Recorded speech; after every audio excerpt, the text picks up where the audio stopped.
بس دعا کریں، آرام کریں، زیادہ نہ سوچیں، اللہ پر یقین رکھیں، سب ٹھیک ہو جائے گا۔ شیطان کا پہلا ہدف حیادار کو بے حیا بنانا ہوتا ہے۔ جب بندہ ایک بار بے حیا ہو جائے تو اسے پھر کوئی برائی نہیں لگتی۔ حقیقت میں ہماری زندگی میں بہت کم لوگ برے ہوتے ہیں، کیونکہ ہمیں اکثر وہ لوگ برے لگتے ہیں جو ہمارے مطلب کے نہیں ہوتے۔ اگر آپ مڈل کلاس یا غریب اور کمزور ہیں تو احتیاط سے زندگی گزاریں، کیونکہ پاکستان کے تمام قوانین آپ پر لاگو ہوتے ہیں۔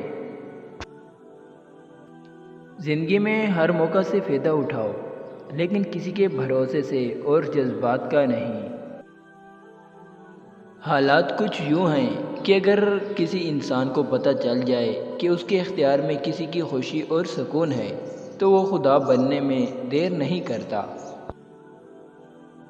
اپنی زندگی ان لوگوں سے کبھی نہ ملائیں جو حرام سے لطف اندوز ہو رہے ہوں، چاہے بظاہر وہ زیادہ کامیاب اور خوش نظر آئیں۔ یقین کریں اس دنیا کی کوئی چیز آپ کے دین کے مقابل نہیں۔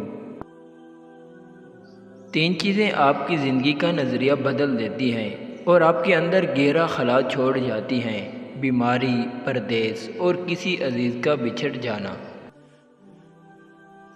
طبیعت کی نرمی اور سخاوت انسان کو دشمن کے دلوں میں بھی محبوب بنا دیتی ہے۔